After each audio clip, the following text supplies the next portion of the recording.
Hello and welcome to Digital Days Gaming, Episode 1. I don't even know what to call it title-wise, but my name is Dave Hunt, and I'm joined by Michael Swick. Growing Pains. Can we open with the Growing Pains theme song? Think that's copyrighted. It probably is. Somewhere along the line. Okay, so we are Digital Days Gaming. Many of you possibly have heard our voices before on other podcasts or even guesting on other podcasts recently, but we have decided to branch out and do our own thing, and our own thing is Digital Days Gaming. So as the digital industry is starting to evolve and take over, Michael and I wanted to be here to kind of help guide you guys through and give you information. It will be a multi-platform network, not specific to anything. I've recently, purchased a gaming PC, and I've been looking at some slightly into mobile games. I know Michael owns a Switch, I believe. I know he owns a Switch, and then he has a gaming PC as well, and PlayStation, of course. But it could be anything that's driving the digital. That's driving Digital Days in general. Like we'll talk about music if we need to, and live streams and any kind of content creation, and we're going to try to leave a footprint and build a community around that. So I don't know, that was kind of like my feeling behind what we were building. I don't know what you were thinking, Michael. Yeah, I wanted to do focus on multi-platform just because as I've been getting older and as services keep growing and sprouting, I've been playing on more and more platforms. I'm still primarily a PlayStation gamer, but I've been getting more and more use out of my PC through Xbox Game Pass. So I'm getting my Xbox fix through my PC. And then the digital aspect, it's just we're moving away from physical media. I still like retro stuff here and there, but my God, my entire gaming library is digital, and as we hear more and more about the next generation, it's going to continue to be that way. And I like to play on every platform that is available, and I like the idea of not having restrictions on what platform I play, as every platform has something good to play and enjoy. Yeah, so and it opens up, for me, and we can't deny it. We came from, PlayStation Nation, obviously, and we were there. I was there for quite a long time. Michael was there even longer than I was, and the time came for just changes that needed to be made. And it was nice and refreshing to think about broadening our horizons and broadening the perspective and being able to cover something. Like, there's always the need and want to play other things and check other things out, but then there's this review copy, or there's this to cover, and there's that to cover. And I think review copies will come eventually. Some of them already have, because we've gotten great support from relationships and things like that we've built over the years through them, through PR companies and through opportunities that were presented to both of us. So in terms of our ability to cover content, I definitely don't think that will be limited, and it sounded like, at least from my end, that a lot of the PR companies were excited about the multi-platformness of what we were wanting to do as well. Yeah, oftentimes games are on multiple platforms. There's always timed exclusives, but a lot of times, Switch is getting a lot of the indie exclusives, or at least the timed indie exclusives, and Xbox just bought, or Microsoft just bought, a bunch of different studios that I would like to play those games. And I think even if you're primarily a PlayStation gamer, you're going to be interested in what Ninja Theory's doing next. So there's too many opportunities on every different platform. And there's also so many interesting new platforms coming up. We're a couple weeks away from Stadia releasing, which we don't know what exactly that's going to be still, surprisingly. It's been a couple months. And there's just so many different services out there. Ubisoft has had their service going for a little bit. Hell, Fallout's making that awesome subscription service that I know you're going to want. Oh, yeah. $13 a month? Yeah, there's so many different services out there that in 2019, limiting ourselves to just one platform is kind of like missing out on a lot of content that we could tell all of you listening. Yeah. And we know we'll have a carryover audience, but at the same time, like we think it's important for us to introduce ourselves to everybody and think about every listener and every possible subscriber as a new subscriber and totally new and never seen us. Like maybe they Googled us and they found us, or somebody told them about something. So I'm gonna kick it over to Michael. I'm gonna let him kind of like introduce himself to you.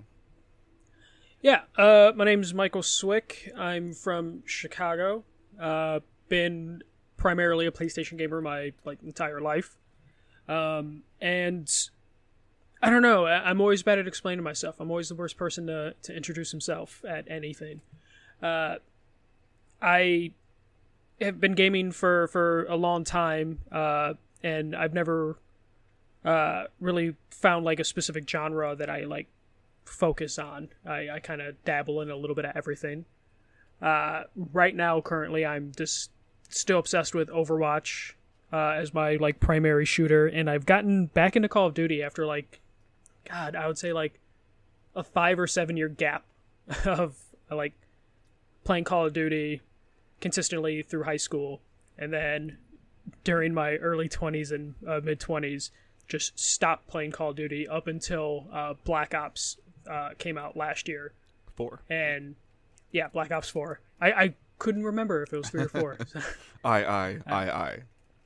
Yes, the great 4 logo, which I actually thought was pretty nice. And I find myself now getting back into multiplayer days, or multiplayer games, with Call of Duty and then Overwatch. And then there was a while where I was really into Battle Royale games, but that seems to have stopped finally. Yeah, I feel like you had I wouldn't necessarily call it a fad, but you had a streak of, you were heavily focused into a lot of single player stuff and story driven campaigns and things like that.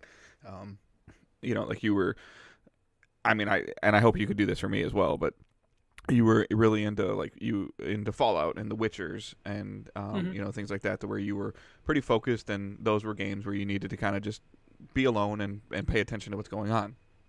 Spider-Man, God of War. Yeah. When you have a part-time job, it's really easy to get into 100-hour RPGs.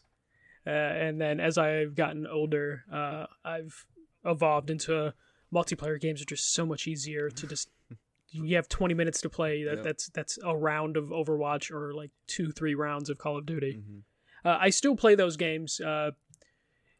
Spider-Man was my game of the year last year. God of War was close second. So I still get into those games. I'm looking forward to Death Stranding.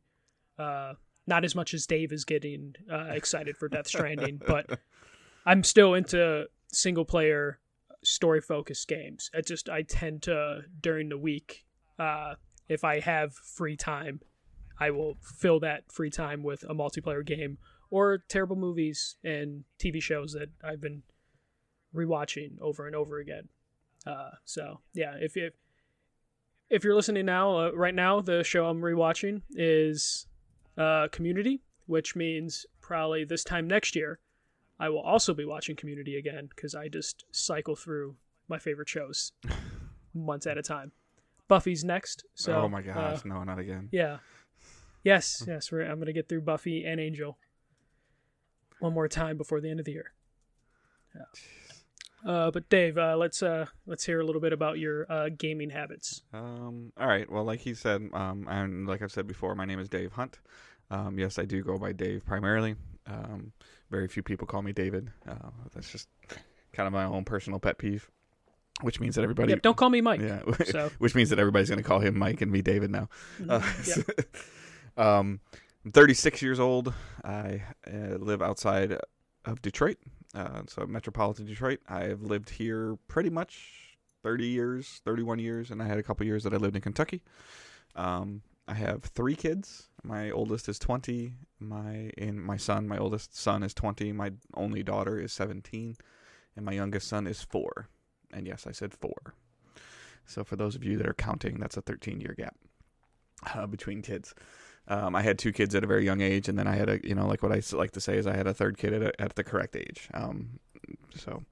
I have been gaming for as long as I can remember. I have a brother that's 10 years older than me. And I can remember playing Nintendo with him and Super Nintendo. I have some, interesting stories with my Super Nintendo lifespan with my older brother between sports games and things like that, and it moved into N64 and it dabbled into PlayStation for a little bit, and then my late teenage years when I had my son at a very early age, I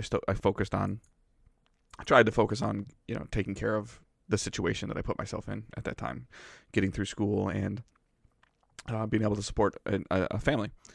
And my wife went down to college, and I went down to her college with her, where she went to college, and I picked up a job and started working, and then slowly kind of started getting back into gaming a little bit as I got settled into married life and learning how to be a father and things like that. And then that ended up going right back to Nintendo, like picking up GameCube and things like that. And then as time progressed, I moved over to I picked up a PlayStation 3. I never really owned a PS2. I think I had one secondhand that I bought from somebody, and I played some stuff. Same thing with PS1. That's kind of how that went back and forth. Nintendo had always been a pretty big staple. And then when I picked up a PS3, the main reason we ended up getting a PS3 was, at the time, it was like the best value for a Blu-ray player on the market. As DVD Blu-ray was becoming a little bit bigger. And then I had like Ratchet and Clank and and Uncharted, I believe, came with it. Like those two games came bundled, and that kind of introduced me into playing some of these games and enjoying those. And then like it just evolved a little bit more, and PlayStation became primary, and I started seeing I really liked the Uncharted series. That really kind of hooked me. And then I still have strong memories of the PSN outage, and then being introduced to like the free games, and that's kind of where it actually introduced me to like the digital storefront of like where you could just buy games and or download things and stuff like that. So that kind of started rapidly evolving, and then I started using social media to try to interact with more people, because like it's better now, but like 5-7 years ago, like being a gamer was still kind of like, it kind of like pigeonholed yourself into like, okay, well, you're kind of like over there like by yourself, like you play video games, like. And, being in your 30s and stuff like that,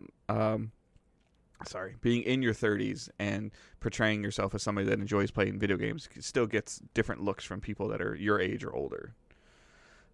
But that doesn't matter, because like I feel like now being a gamer, whether it's on mobile or on Switch or anything like that, I feel like you can be in very relevant conversations with people nowadays in terms of what they're paying attention to. But I really like right now, currently, I'm enjoying games as a service. There is a lot of games that I enjoy that are continuously updating and patching themselves and getting better. My primary game is Destiny. It's Destiny 2 now, but it's just Destiny for me. And I enjoyed a lot of The Division. I was hopeful for Anthem, but at the same time very concerned about Anthem, just from the messaging that they were trying to deliver. And seeing some of these games kind of grow and evolve, and watching even a game like Black Ops 4 try to do the multiplayer functionality, but still the game as a service of updates, and to get people's attention to come back and play the game 3 months later, or to build things up. The stories of how these games like resurrect themselves or rebuild themselves from the ground up is always fascinating to me. Like I love reading about like Rainbow Six Siege. I mean, that game was hot garbage when it came out. And now it is like a top 5 esport game ever, which is crazy. It's like it's getting up there. It's never gonna get there, but it's getting up there on the level of like League and WoW and things like that in terms of the competitive esports scene. League is like no pun intended, in a league of its own. But like as these things are evolving, like Michael and I both have a strong passion. We're actually going to talk about it a little bit later for the esport and the live stream market. Like I think that at least for both of us, it interests us and intrigues us very much to watch this grow and evolve, and to see how things are changing constantly and very rapidly. Yeah. So, we're going to cover, like, the goal is, in terms of covering news, we're just not going to sit here and just kind of like, regurgitate the news to you. We're going to look at things that are grabbing our attention or that are getting the attention of the community, and we're going to hopefully have discussions on these news topics. And you're not really going to hear us say like, oh, so and so released a trailer today, and oh, so and so got a release date. And like, I don't really feel like that's something that you need to hear us say. But I do feel like there are things that happen in the gaming industry that do require more of an in-depth conversation, and that's kind of what we're going for when we're going to do our updates and our news updates. Yeah, where we're hoping to avoid filler, because you can always tell when you're trying to put something together, or you're listening to something and it's like, they didn't really talk about that or spend any sort of time with it. We want everything to matter. If it's a news story where you want to talk about, even if like we're going to talk about a delay later, or to go back on what Dave said a couple seconds ago, we're likely aren't going to have any news posts or news that we bring up that's like, oh, this game got a release date, unless it's a major noteworthy thing. Chances are we're just going to make the assumption that if you're listening to a gaming podcast, you're following gaming enough that you want to hear like long-form discussions about things, as opposed to just getting like a weekly catch-up or like a quick reminder. And I feel that him and I have very different views on certain things in terms of like how things are perceived. Like, I wish sometimes, like, I still remember like when we were at E3 last year, like the conversations that you and I would have walking to and from the venues. Yes. If those could ever be published, I think people would be very intrigued to hear those kind of things. Yeah. No, it's because we do have like different backgrounds and definitely different perspectives. I mean, you're a parent. I am not. I do have 2 cats though, but they're not yours. Yeah, they're not mine. You know, I'm a step cat dad. So we definitely have different perspectives on a lot of different things. So there's usually a good discussion to be had, even if it's something that Dave might not know too much about or I might not know enough about. We're good at educating each other on various topics. So, like, and that kind of segues right into the first piece that we want to talk about, because I've heard of this guy, but I don't think I've ever watched a second of him stream. Yeah, because I don't. Well, so, I don't even know really what he primarily streams. So you're gonna tell us. So, Shroud kind of plays most of the big first-person shooters. So you'll see him do Fortnite Rainbow Six Siege. I believe he was one of the major Siege streamers.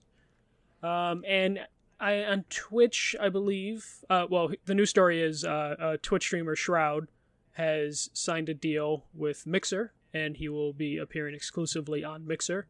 This follows the big move from earlier this year Mixer made, where they signed Ninja, the #1 Twitch streamer, to an exclusivity deal. Now, this is another streamer following Ninja. I'm assuming some money exchange hand between Microsoft and Shroud, because Shroud is leaving behind, I believe, like 6.5 million Twitch followers.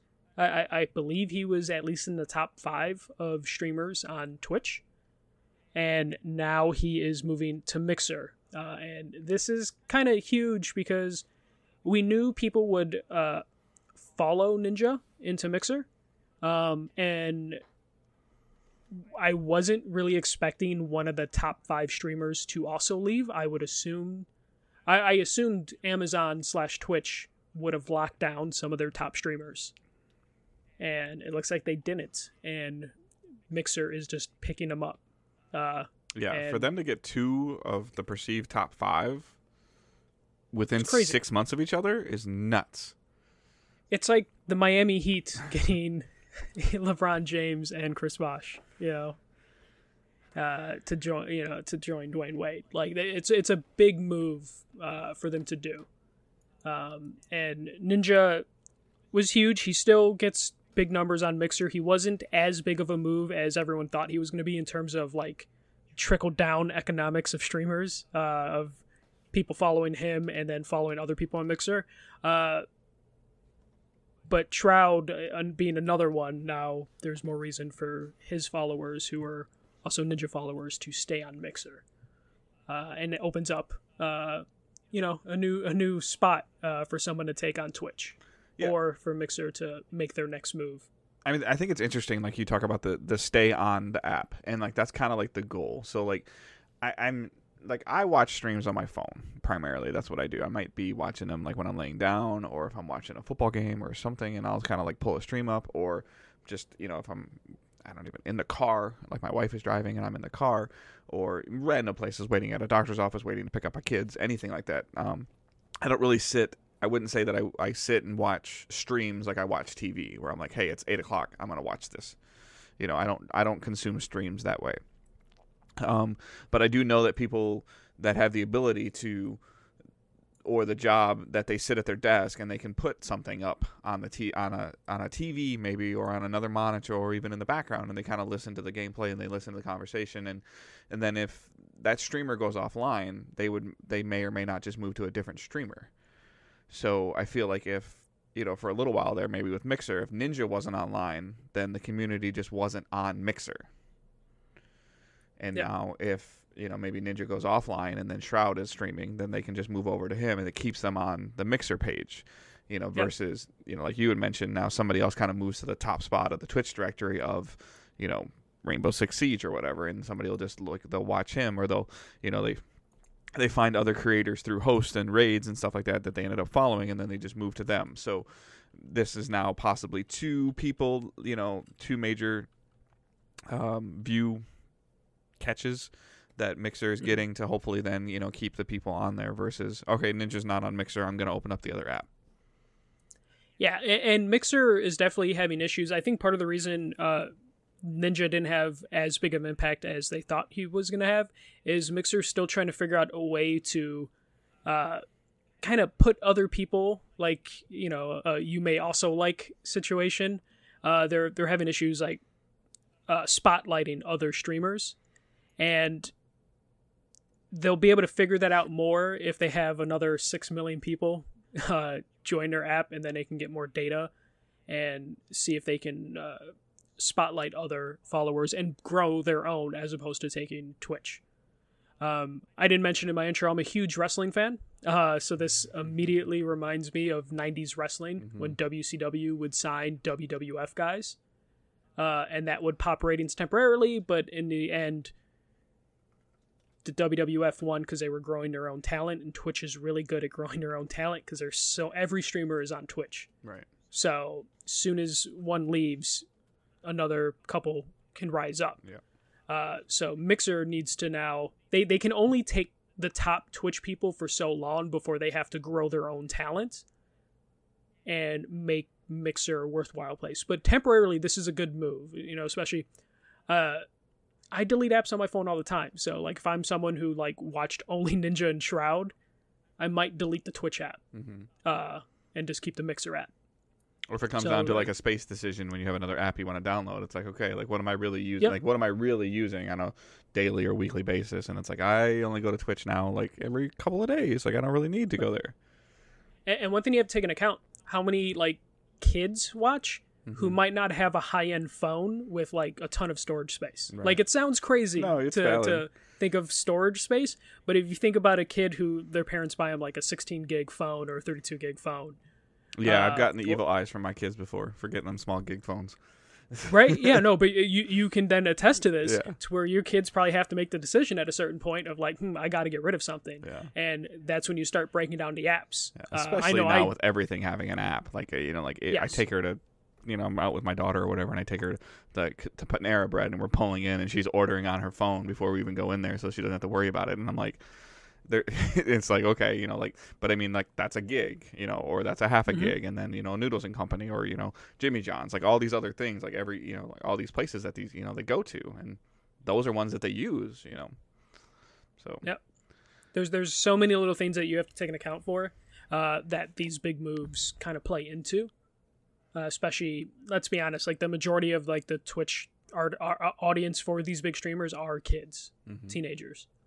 So that is something you definitely have to pay attention to. Right. And then the next item on our list is one that kind of baffled me because they just announced this. So Last of Us 2 has already been delayed. Something must have happened. Yeah. So in late September, we got a release date for Last of Us 2. There was like a huge event. It kind of was like coincided with like Outbreak Day or something like that. And they announced that, hey, Last of Us 2 is coming. I believe it was March. No, February. February. I'm February sorry. 20th? Yeah. And then now we're about a month apart from that announcement, and they have just pushed it back to the spring. They didn't even date it. No, just May, right? Is that it? I thought they said spring 2020. No, they gave it a date, May 29th. Oh, May 29th. Okay. Yeah. And they didn't say why.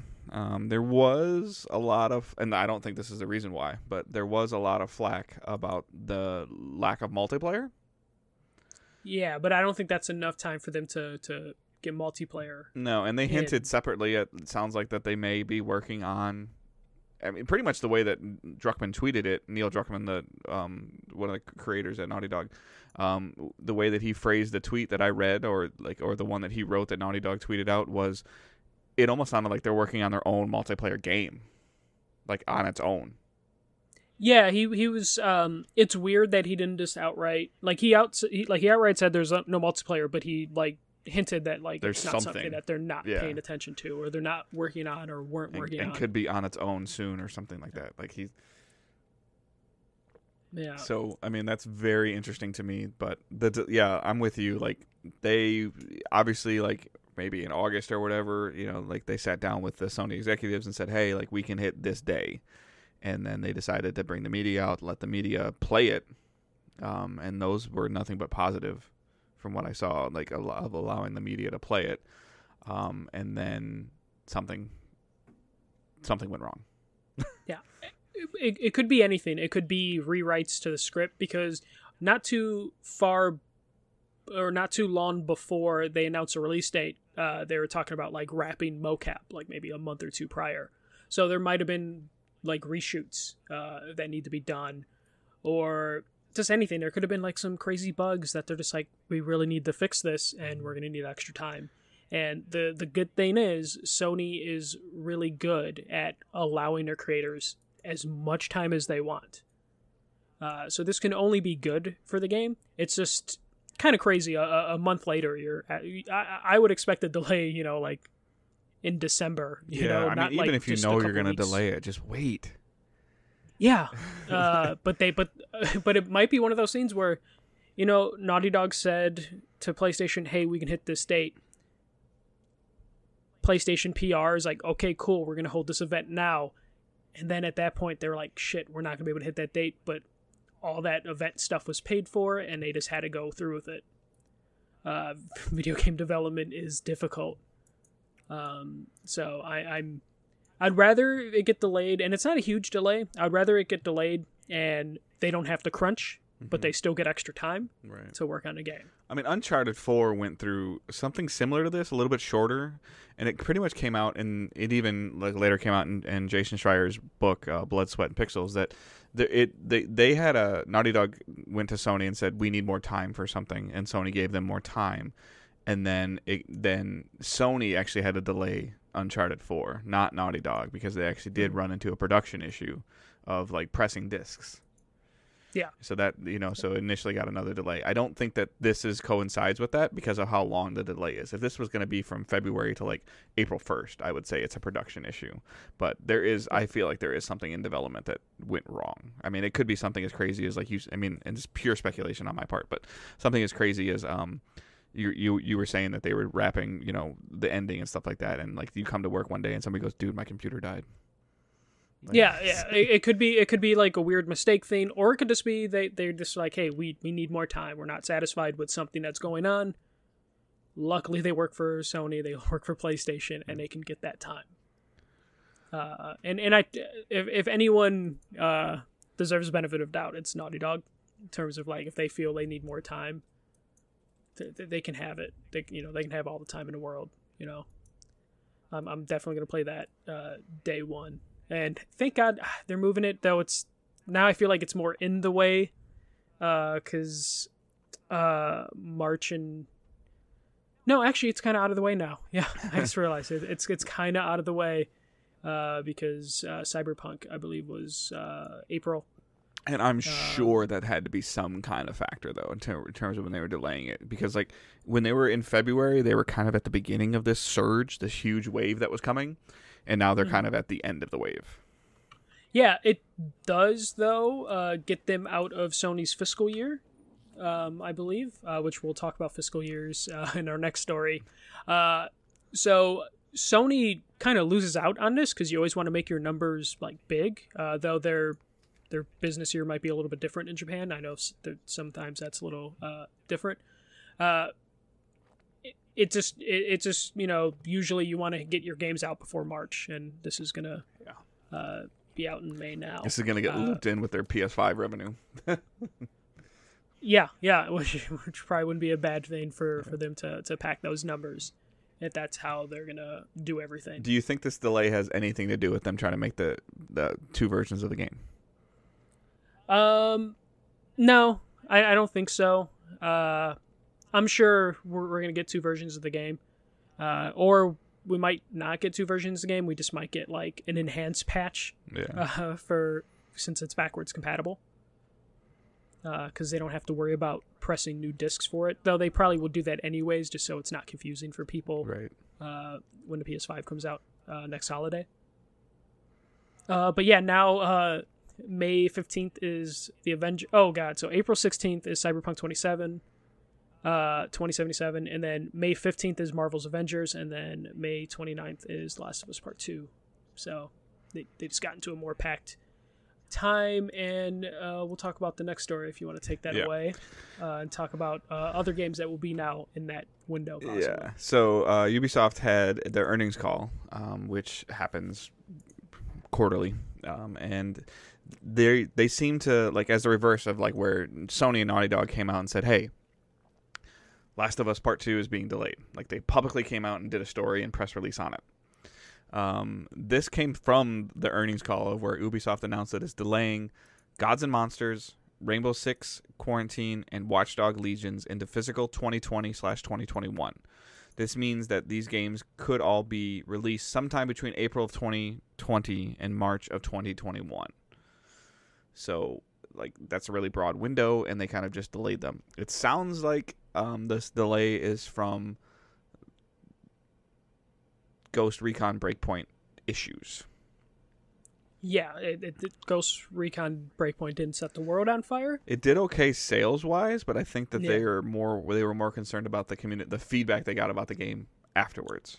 Yes, and Ubisoft loves long tails on games, so I can see Breakpoint having a long tail. Like, they already cleared the work for the next year for Breakpoint, and maybe they don't want to drop other games on top of that roadmap. Mm-hmm.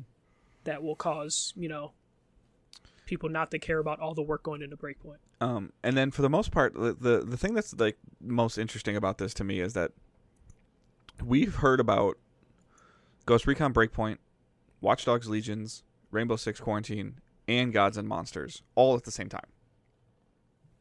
Yeah. And when they said when Breakpoint was coming, I think I even sat next to you when we saw it, and I was like, that's really close. Like, Breakpoint was really close from The Division. I just meant from announcement to release date. Oh yeah, no, they're all close. But I also think like Breakpoint was too soon because Division had just come out a couple months prior. Yep. Division 2, and then they announced 3 other games that were going to be out within a couple months of the game that Breakpoint. Yeah, right. So, and then Gods and Monsters, like the first time we ever heard of Gods and Monsters was at E3, and then that was going to come out like I think early or late January originally, like late January, early February, and when we walked out of the press conference from that, it was like, I don't even know what that game is.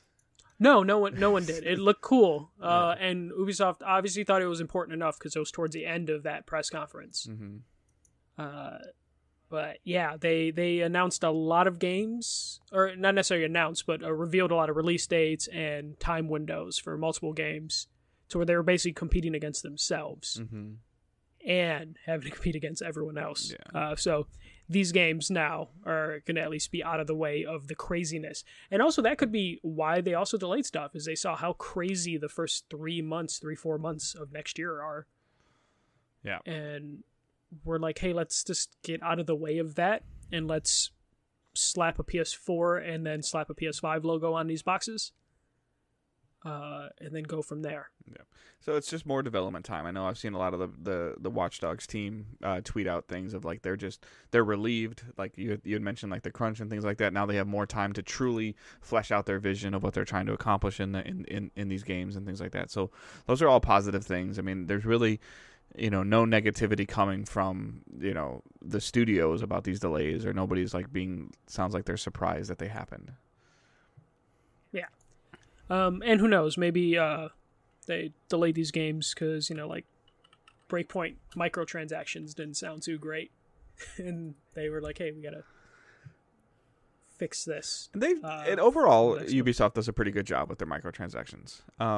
It just seems Breakpoint had a lot of them. Yeah, Breakpoint is kind of like pushing the envelope as far as they have in terms of their games as a service stuff, and I think Far Cry New Dawn kind of really pushed the envelope. It didn't get talked about too much, but you could actually physically buy with real money like the best guns in the game. Yeah.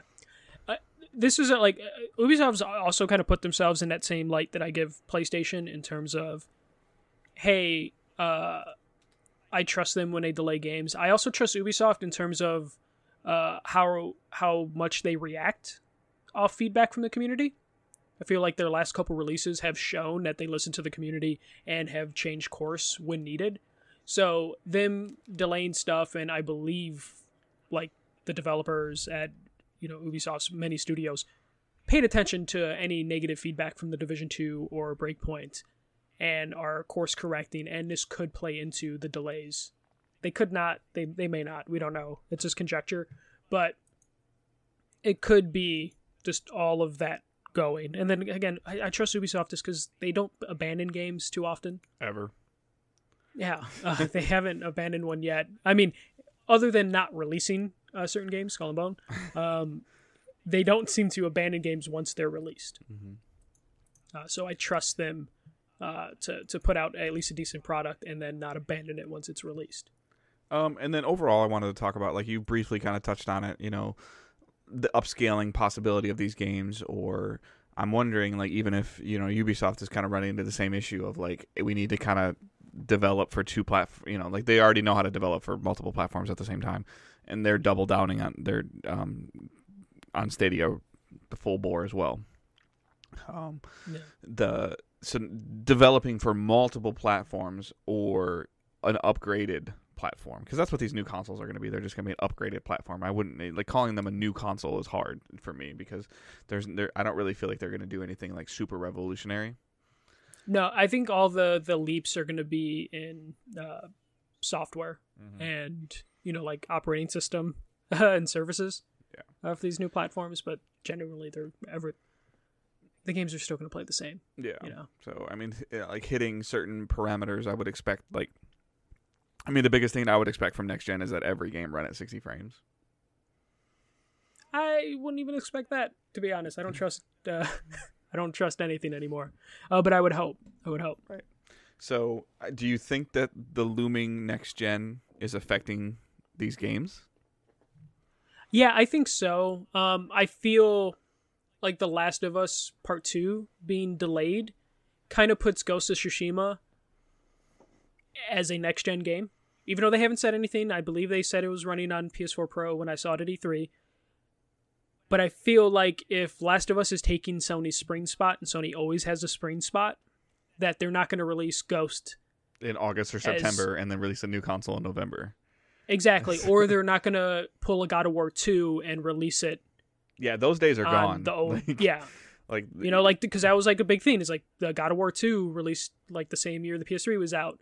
It released after. Yeah, it was like it released like within the first year of the PS3. So there's no way that I think we see a PS5 in November and then see Ghost of Tsushima on PS4 in January. Like, no way. Exactly. Unless it's cross-gen. Right. Unless they release two versions of the game. But even then, I think that's too confusing. And I would hope Sony would be smart enough not to do that. Because how confusing would that be for people during, like, the holidays? Of just like, oh, wait, the PS5 plays PS4 games, so why am I buying... which one do I buy? For, like, the uninformed parent. Mm-hmm. So... I feel like the Last of Us immediately just pushes Ghost to holiday 2020 or 2021. Or a launch title. Yeah, or a launch title. And Sucker Punch was the infamous Second Son. Was that a launch game for? Yes. Yeah, so I feel like that immediately pushes that. And then Ubisoft loves to have stuff at launching of a platform. Mm-hmm.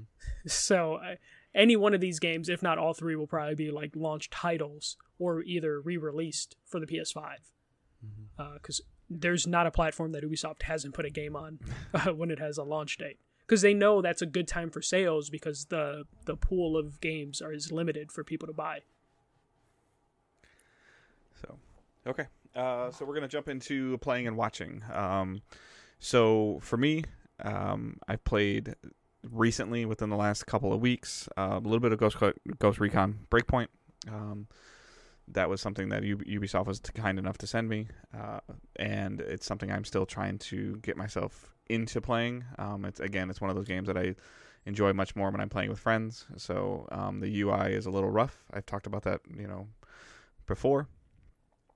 And but in terms of like what I mean by the UI being a little rough, the skill tree is massive. It doesn't require unlocking it for different classes, but you have to kind of think about your class ability and things like that. And I feel like this is just one of those games where you spend a lot of times in menus. I don't necessarily have a huge problem with that. However, the core of this game is playing the game with your friends. So when you pick up a new weapon or a new piece of armor, and you got to look at the stats, and then you want to change it a little bit and add a scope to it, and then you're like, hang on guys, give me a couple minutes, I'm checking this out. And then somebody's like, okay, I'll be right back, I'm going to go to the bathroom. And then something that turned into a 15 or 20 minute mission is now an hour and a half or 2 hours of you working on things, because then you progress through the mission and you open up another crate and your buddy gets something different and he wants to change his stuff, and then you kind of so it can be a little annoying in terms of how much they give you and how often they give it to you. So like that, and then you're in there and you're like, oh, I got to adjust this skill tree. And there's a lot of transmogging in the game where you can, keep your gear, keep the perks that you earn, but still have the ability to, have it look the way you want it to look. And those are all things that take time. And,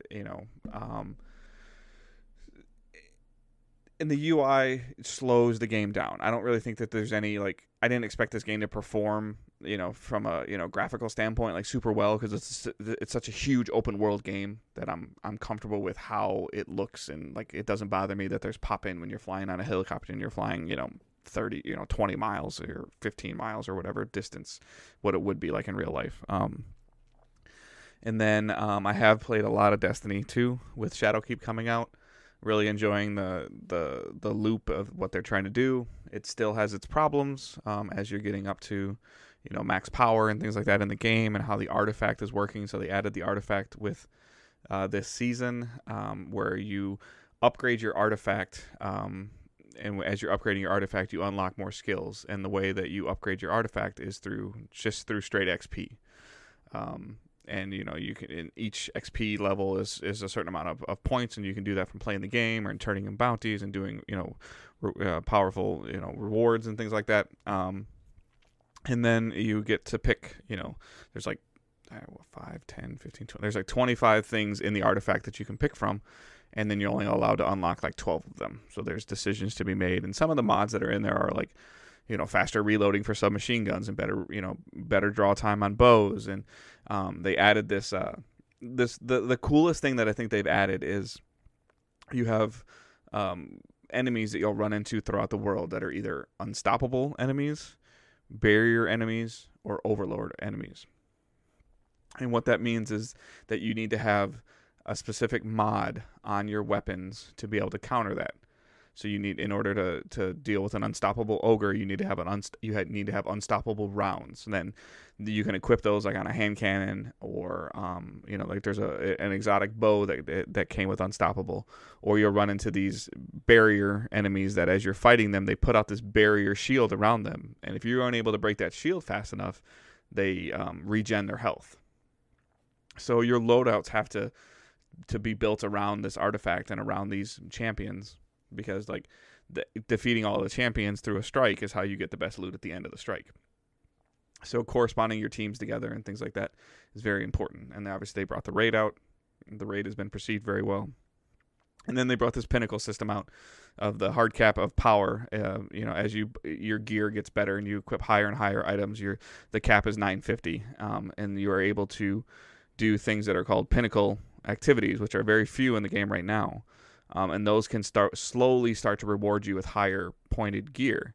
You can start earning 951s or 952s. But you need to have a 951 item in every single slot on your character in order to earn a 952 item. So Destiny 2 has 3 weapons, primary, energy, and kinetic. Primary, energy, and heavy. Kinetic is your primary. And it also has helmet for armor. It has helmet, gloves, chest, boots, and a class item. So that's 8 items. So getting yourself up to 950 is pretty easy. You can have like you could have a 950 helmet, and you can have a 935 set of boots because your luck hasn't been good enough, and your overall light level is like 948. And you're not really having any problems with that. But with the way that this pinnacle system is working of trying to get you to 960, you can just be totally screwed by RNG of the random number generation of how you get the loot. You could get 2 kinetic weapons at the same time at 951, and it doesn't do anything for you. So you have to have a 951 in all 8 slots in order to earn one 952, and then you'd have to have a 952 in all 8 slots in order to earn one 953. And some people are pretty annoyed with that because they, Destiny has taught their player base to, here's the max number and this is what you got to do to hit it. And I think they're trying to change that right now. And the players that are so used to, but I always get to max level, might not get there this time. The artifact does level you up seasonally. Like you can, as you're dumping the XP into the artifact, you do get +1s and plus, you continuously get a +1 to your power level. So you can be, 950 armor. You can be 950 gear level, but like 963 because of your artifact you've leveled it up enough to get a +13 from your artifact. So you're really a 963, but the player base wants to get to 960. And after the season's over, like in December, the artifact goes away and it gets replaced by a new artifact with new mods in it. And the power level points that you put into that artifact go away as well. And then the next season starts, you kind of re-level the artifact, unlock the new mods, and also unlock the power level. So that's kind of where their gameplay loop is coming from, of trying to keep the player base engaged, and it's built around the artifact and the XP system. So I can never get into those complicated games. Watching numbers has never been my thing outside of Road to the Show. Yeah, I mean, it's not a huge amount of watching numbers because, like, it's just as you play the game, you're going to get higher gear up until you get to 950. It kind of just gives it to you. There's certain things you have to go after, and there's some luck involved in terms of getting certain things in certain slots at certain times. But in terms of, it's nice that you can go play whatever activity that you want to play, as much as you want to play it, and you can continue to quote unquote get more powerful through your artifact. So that's an interesting dynamic with as much, the PvP direction that Destiny's gone, and the Gambit direction that Destiny's gone, and the PvE direction that Destiny's gone, and the Raid direction that Destiny's gone. You have these players that used to hate, well, you're making me play PvP to get the better gear for PvE. It's like, well, you can just go play PvE now and do whatever you want and continue to level your artifact. But I also am very interested to see, because they've set the standard of seasonally or every new content release increasing the power level, and I'm going to be really curious to see how they're going to spin this, because I don't think that I don't think they're going to increase the power level at all this year. I think it's all going to be focused around the artifact resetting every 90 days when their seasons change. And then they can do new, cool, and exciting things within the artifact. Like, there's a really cool mod in the artifact right now that's like a void grenade that you throw. Obviously, you throw a grenade, but it's a void grenade. And when you hit an enemy with it, it puts a damage debuff on the enemy for you to do like 30% more damage. And it's from a grenade. And it also kind of pigeonholes you into running a void class for you to be able to have that void grenade. So... But it's a huge thing. Like, it's a necessary thing to throw this at one of those champions after you break their barrier to kill them fast enough so that they don't put their barrier back up. So there's this huge, strategy and build to it of getting more of a MMO RPG style that they've been kind of going for versus what they were calling for a long time when they were still attached to Activision, like a shared world shooter, because they didn't want to like shy away from certain players. And now they're kind of like, well, they're kind of just doing their own thing. And then with the change for us, for Michael and myself, of our endeavor, I as well dabbled into a gaming PC. I'm not a specs guy, so if you really want to know the specs of my PC, I can look it up and tell you. I don't have them in front of me. I just know that I can run. I did the website, like canirunit.com or whatever, and I had it read my PC, and I can run like 95% of the games at recommended settings. So, Nice. It's a start. Yeah. It's a start. I mean, my friend helped me out big time. I initially wanted to take like my streaming PC that I've been using, and I wanted to put a better graphics card in it. And when I tried to put the graphics card in there, it didn't fit because I have a Optiplex compact PC that's pretty powerful for streaming. And then my friend kind of saw what was going on, and he kind of said, "Hey, like I have a secondary rig that I didn't have a graphics card for anymore. Like let's talk." And we ended up coming to an agreement, and now he kind of put my streaming PC back together for me. And then he set up this. I know it's a CyberPower PC. That's about as much as I know.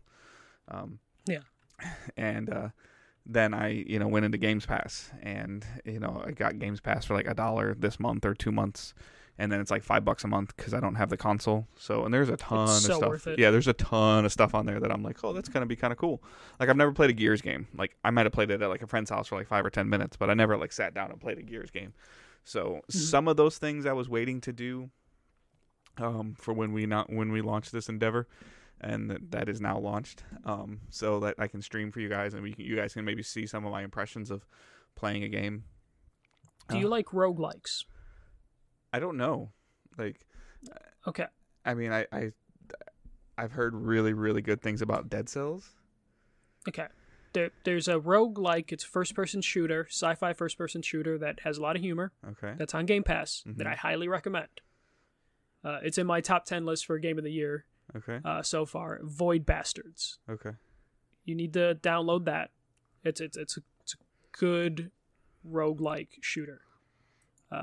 Like I enjoy Game Pass so much. It's kind of becoming the new PS Plus for me, where I'm just downloading games that I probably have no intention to ever play or have time for, and I just keep downloading games. Like I have Crackdown 3. I know that those reviews weren't great for Crackdown 3, but I got it anyways. I'm finally able to play Sunset Overdrive. Mm-hmm. There's so many things, and then like Outer Worlds. Yeah, I kind of like I wanted to play that this weekend, and work didn't like work out for me to be able to play it. I need to just download it. But a couple of like the brief little bit of streams that I've seen and stuff like that, and like, when talking to a friend of mine that loves this game and loves all the Fallout games, because Bethesda used to make, or not Bethesda. Obsidian made New Vegas. New Vegas. Arguably, what people are saying has been one of the better Fallout games in a long time. Mm-hmm. It appears to be very dialogue heavy. Yeah. It is going to be dialogue heavy. It is an RPG, but the combat seems to be pretty solid. I just hope I get to the combat before I fall asleep. What if I told you that it's like a 15 to 20 hour game? It doesn't scare me. I saw somebody tweet something out at launch that does reviews and stuff like that said he was already kind of like getting ready to start his second playthrough, and I'm like, in my head, I'm like, I know what this guy does. I know how he plays games. He's only had this for 3 or 4 days. Like, oh, that's not too bad. Yeah, it's not a full blown like Bethesda style RPG. I heard you can make it like a 40-hour game if you want to.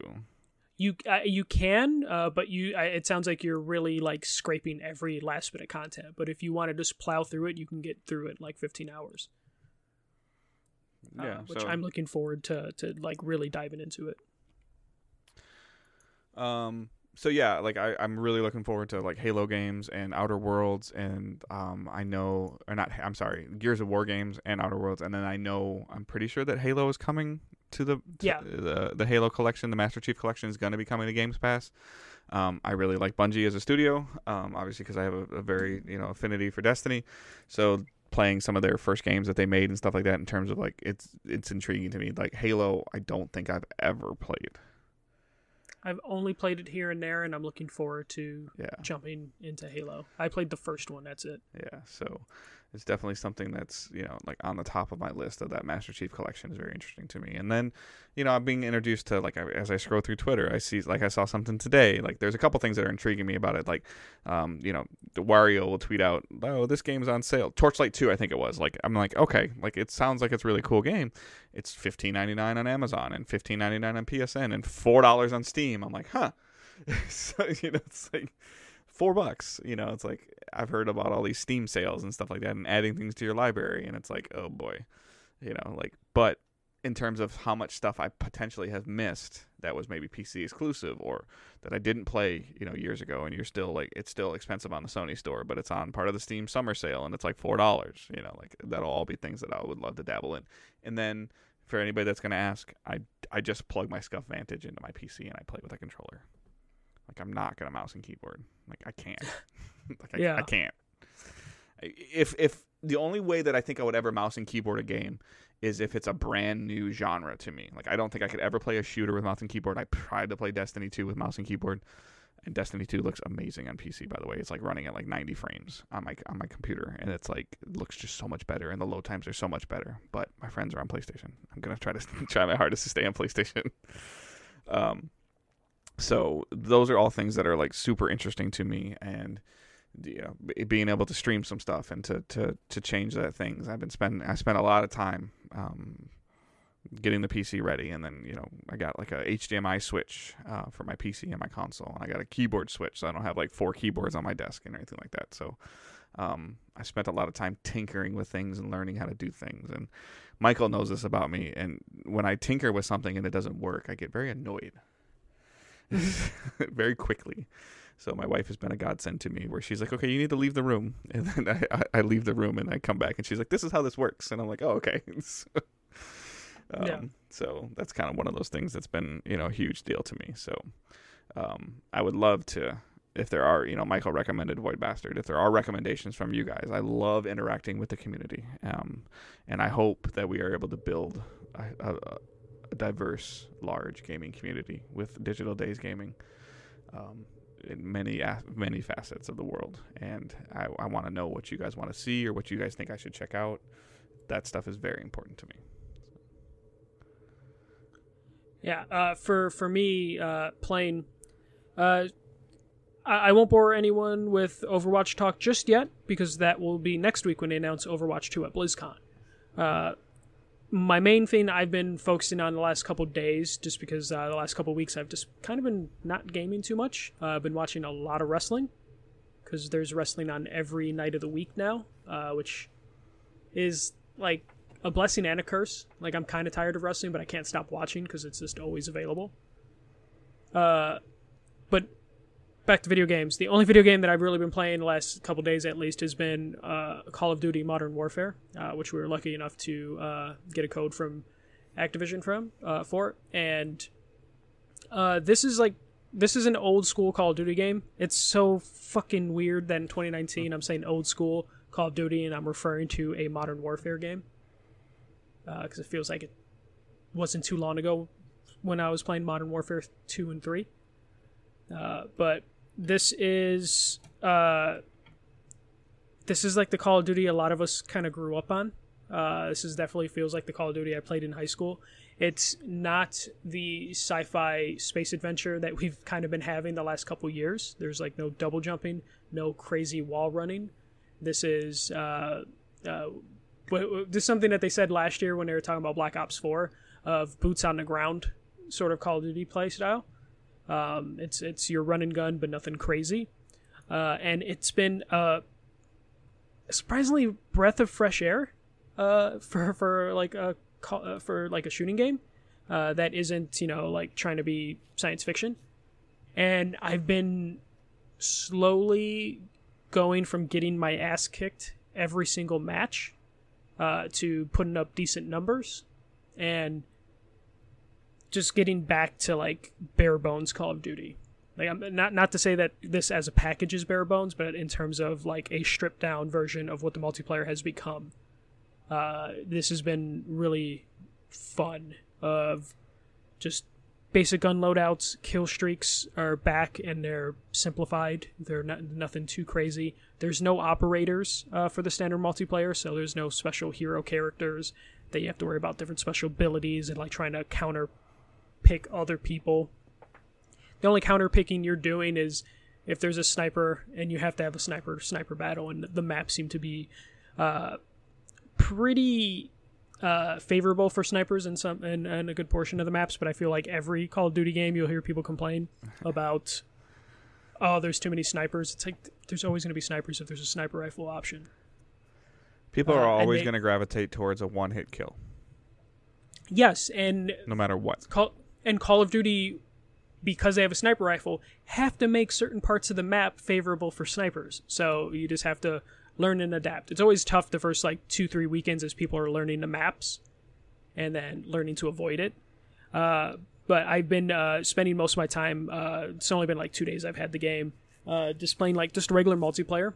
I have a day off this week that I want to get through like the single player campaign, which I could probably do in one sitting because it's a Call of Duty campaign. Sounds like it's like 4 to 6 hours. I have a friend that platinumed the game on Friday. Dedication, man. That must be like a midnight launch guy. No, it's just Johnny. Oh yeah, no, Johnny works from home sometimes. So I've been playing the regular multiplayer. It's cross-play. Unless there's not an Xbox logo for Xbox players on the player list, I've only been playing against PlayStation and PC people. PC people with controller. But playing with people on other platforms, shocker, spoiler, it's not a big deal. It works. It's a big deal in terms of the fact that I can play with those people and I can actually make a party with my friends on PC. Like that those options are available. I can search for PC players or search for people on other platforms. How do you communicate with them though? So you have a Call of Duty account. Right, but how do you communicate with them in the game? They have an option to like search for tags, and then there's a little chat thing in the main menu. If you don't have like a voice chat. A voice chat. There is voice chat, but they also have like a text chat in the bottom of the screen. How does it sound? Like, have you done voice chat? It sounds fine. Okay. I think it's just going to become like in terms of the quality of like headsets. It is funny though. Since I've been playing Overwatch is pretty toxic at times, but it's a different level of toxicity. It's like everyone wants to be super pro toxic. I forgot how bad some of the Call of Duty bros are in terms of their toxicity, and I've been reintroduced to that, and it's been kind of hilarious just because I'm playing just regular multiplayer. I'm not playing like a battle royale mode with my friends. I'm just like hopping into matches whenever I can and playing with strangers. Because it's easier to do that than coordinate with my friends. So getting back to like how the Call of Duty community can be sometimes is a little interesting, especially I think Modern Warfare is going to bring a lot of people that stop playing back into it, just because of the name and the branding behind the Modern Warfare logo and brand. So I'm enjoying that. There are new modes. There's the 2v2 like cage match mode. That is fun, but definitely something you need to have someone else that you know playing with you, because trying to coordinate with a stranger in that mode where it's like every move is critical and counts and the matches go quick. So it's a mode that I've dabbled in, but I've been playing a lot of solo without my friends, so I've been having to go into the cage match by myself with a stranger, and it's not like the best experience, but it's super intense and interesting, especially when your partner is down and it's just you versus two other people in a tiny, tiny map. And each round you get a different gun, and everyone has the same type of gun in each round. So just getting, you see what gun you have, and you immediately are like, okay, I got like 5 seconds to think of a strategy and get into place, and then try and knock out the opponents. I'm digging that mode. It's definitely a mode that I want to dive into more when I actually can play with my friends more consistently, because right now it's just like whatever game I can get into, if my friends are on or not, I'm jumping into it. Another new mode is the Ground War mode, which is basically just it's a Battlefield style mode where there's this huge map, like a pretty big map for Call of Duty, not as big as Black Ops 4 Blackout map, but it's 64 players. And it's objective based. There's multiple points on the map that you're trying to take over, and just like a tug of war sort of scenario. This mode I don't like at all. I don't know if it's just like the map design for it, but because it's a huge game, this is definitely, if people are complaining about like snipers, then it's probably from this mode. Just because in my experience over the last like 2 days, people kind of just hunker down in an area and then just snipe. Like if you're just running around with a machine gun into open field, you have 32 people on the other team that are probably in perches, just waiting to pick someone off that just spawns or just is running in the street. So I'm not finding too much fun with that mode. I do want to see if I can get a full squad of like my friends in that mode and see if we can coordinate better to take points down. It's definitely a very team focused experience as opposed to like regular multiplayer where you can just Leroy Jenkins your way to victory. In like standard multiplayer, ground war definitely seems to be something that you need to coordinate with your friends, but even then it's 64 people, so your squad of 4 people might not be enough to turn the tides of war in your favor. But overall, like it's a Call of Duty game, so the guns feel good. Map design's pretty solid. I haven't had any standout maps, but I haven't had a map that I felt is poorly designed, which is probably because I'm less picky with that stuff. I'm sure there's like some Call of Duty experts out there who are like, no, some maps are inherently bad, but I've figured out most of the maps and have found a different strategy of like, okay, this is where the sniper nests are. I'm going to stay away from there, or I'm going to switch guns if I have to go over there. So I'm enjoying that. I still need to do like the single player mode, which I'll probably talk about next week because I'll play that in its entirety. And then the special ops mode or whatever it's called, I need to dabble in that. But I've only had the game for 2 days, so it's kind of hard for me to like dive into all that with work, and then we're launching a podcast, so it's been pretty busy. But yeah, definitely going to be a lot of Call of Duty talk next week, and maybe a little bit throughout the next couple weeks. Awesome. Yes, again, thank you to Activision for sending us that code and helping us out with our content. We appreciate that very, very much. Yes. All right, so that is the core of what the show will be on a regular basis. We are going to try to release every Friday around, I think that around noon-ish Eastern time is the time frame that we would like to release our podcast on.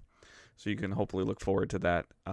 Lots of people will ask this, so we're going to start this. So support and social media.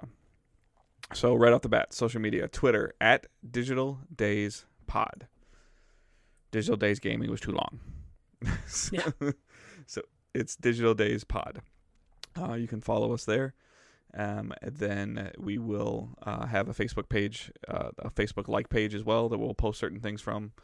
And we're looking into some of the other stuff like Instagram and things like that still. So the Twitter, again, is at Digital Days Pod. Michael's Twitter is at the first MJC, 1ST. And then my Twitter is at Good Dave Hunt. So that is also my PSN is Good Dave Hunting, and and my Steam ID is also Good Dave Hunting. Michael's PSN is at the first MJC, and I don't know your Steam if you have one. The same. Okay. First MJC across everything. Nice. The other form of support that we're going to have that I feel is necessary in 2019 is that we are going to do we do have a Patreon. And that Patreon, it will be live. We'll have links to it as needed on social medias and things like that. So it's very confined though. So first, $1 tip jar. If you want to support us and just drop us a tip, please do so. $1, if is $1 now is $1 that we didn't have, and we appreciate it. And we would love you guys to support the podcast in any way that you can. And it's just a tip, and you'll get thank yous. You'll be on the Patreon list. You'll be available for us to communicate with you through the Patreon page. And the next tier that we will have is a $5 tier, and that will get you access to our Discord server. When we become a Twitch affiliate, which I feel will be very soon based on support from you guys as a community, following and paying attention to streams and stuff like that. If you do subscribe to us through Twitch when we become affiliated, that will also get you access to the Discord because those $2 go together. A Twitch sub is worth $5, or if you're choosing to pledge $5 to us directly through Patreon, then you will get access to the Discord as well. $7 a month will get you a bonus episode. So we will release an episode once a week. We will try to hit every single week. I don't see any reason why we wouldn't be able to unless something crazy happens. Like I said, on Fridays. But we will do a 5th episode for that month. And that could be with a guest. It could be something, that's very, maybe WWE focused or very movie focused or very game centric. We're both playing. I'm going to use Death Stranding as an example, but I have no intentions of playing the game. It could be like a Death Stranding spoiler cast. It could be a Last of Us 2 spoiler cast. It could be, like a deep dive into Google Stadia if one of us gets it. It could be anything, and that would be the bonus podcast. And then if anybody is crazy enough or generous enough to do the $10 a month, you will get the podcast 24 hours early. So like I said, our goal is to release the podcast on Fridays at noon. Patreon users that pledge $10 a month would get the podcast on Thursdays at noon Eastern time. The only time that this would not happen, and it would more than likely be released as a separate segment, or as a separate episode altogether, would be if we ever get the opportunity for an embargoed content. Embargoed content would be like if we get to review Last of Us Part 2 and the embargo lifts at Tuesday at 2 a.m. The podcast would, the Last of Us review, Michael and I might jump on and record something for 20 minutes, 30 minutes, just talking about the game, and that would release when the embargoes would lift, so that we are in line with everybody else and the expectation of what goes with a review copy. That would not be behind the Patreon wall. If there is a need for higher tiers, we can always add them, but we wanted to, keep something very small and confined to allow you guys to possibly show support for us.